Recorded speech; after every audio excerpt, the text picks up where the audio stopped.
તમારું સ્વાગત છે મારી ચેનલ શ્રી હરિ રસોઈ ઘરમાં। આજે હું તમારી સાથે શેર કરીશ ઓરિજિનલ ઢાબા સ્ટાઇલ મસાલા ખીચડી અને તેની સાથે જ સિમ્પલ વ્હાઈટ કઢીની રેસિપી।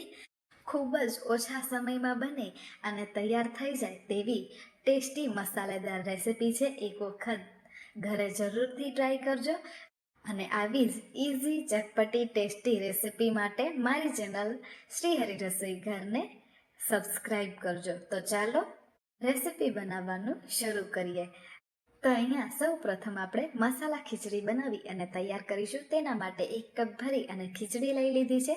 સાથે જ 1/4 કપ જેટલી મેં મગની દાળ, તુવેર દાળ અને ચણાની દાળ લઈ લીધી છે। બધી જ વસ્તુઓને આપણે સારી રીતે 2 થી 3 વખત સાફ પાણીથી ધોઈ અને પલળવા મૂકીશું। ત્યારબાદ કડાઈ ઉપર એક આપણે મોટું વાસણ મૂકી દેવાનું છે। ત્યારબાદ અહીંયા તમે જોઈ શકો છો કે મેં વેજીટેબલ્સમાં બટેટા, ફુલાવર, કોબી, કેપ્સિકમ અને લીમડાના પાન લઈ લીધા છે। ગરમ મસાલામાં પણ મેથી, તમાલપત્ર, તજ અને લાલ મરચાં લઈ લીધા છે। તો અહીંયા આપણે આ ખીચડીને કુકરના બદલે મોટા વાસણ, કડાઈ અથવા તો આ પ્રકારથી તમારા પાસે હાંડી હોય તો તેમાં તૈયાર કરવાનું છે। તો આપણે તેલ એડ કરી દેવાનું છે। તેલ ગરમ થાય એટલે તેની અંદર આપણે રાઈ, જીરું, હિંગ અને આપણા તૈયાર કરેલા ગરમ મસાલા એડ કરીશું। સાથે જ મીઠા લીમડાના પાન એડ કરી દેવાના છે અને બટેટા ને બીજી બધી વેજીટેબલ્સ એક એક કરતાં એડ કરતા જઈશું અને તેને સારી રીતે સાતળી લઈશું। પ્રેશર કુકરની બદલે આ રીતે હાંડી અથવા તો કડાઈની અંદર બનેલી ખીચડીનો સ્વાદ જે છે તે ડબલ આવતો હોય છે। તો આ રીતે તમારે પ્રેશર કુકરની બદલે ખુલ્લા વાસણની અંદર જ મસાલા ખીચડી બનાવી અને તૈયાર કરવાની।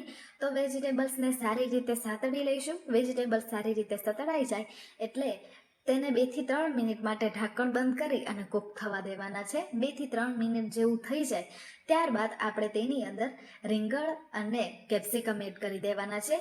જ્યારે આપણા વેજીટેબલ્સ કૂક થતા હોય ત્યારે જ આપણે રીંગણને કટ કરી અને તૈયાર કરવાના। પહેલાંથી જ આપણે રીંગણાને કટ કરીશું તો તે કાળા પણ પડી શકે છે।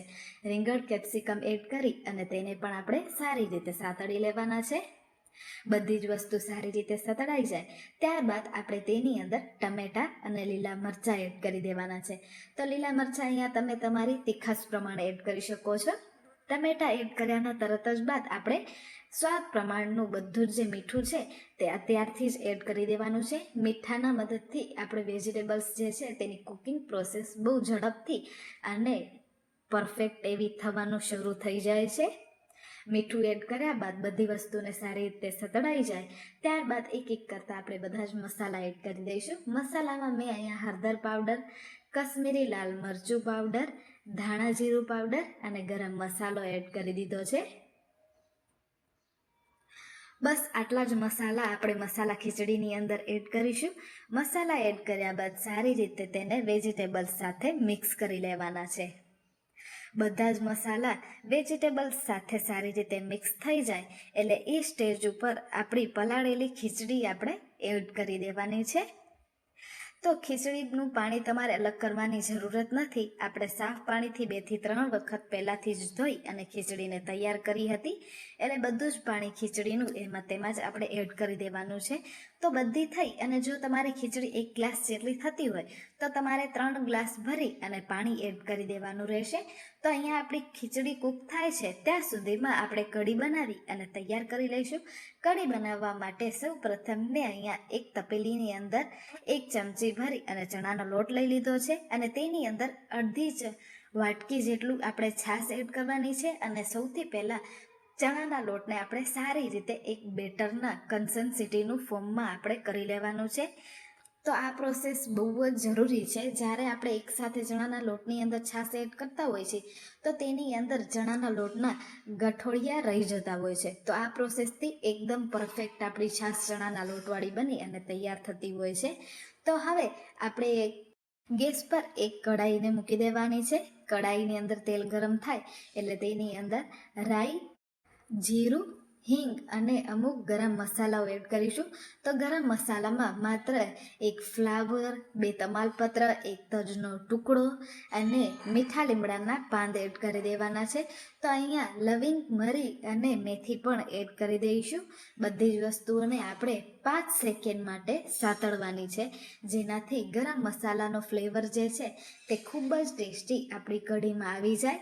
તો અહીંયા આદુનો હું આખો ટુકડો એડ કરી રહી છું, જેનાથી આદુનો ફ્લેવર પણ સારો એવો આવશે અને ખાતી વખતે આપણા મોઢામાં પણ નહીં આવે.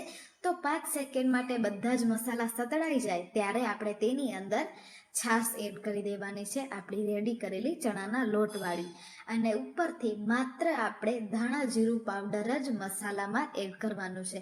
તો ઘણી વખત કઢી બનાવતી વખતે ઘણા લોકોની ફરિયાદ હોય છે કે કઢી બનાવતી વખતે જ ફાટી જતી હોય છે. તો તેનું મોટું અને મેઇન એક જ રીઝન છે કે તમે છાશ ફ્રીજમાંથી નીકાળી અને તરત જ વઘાર કરી દેતા હોય છે.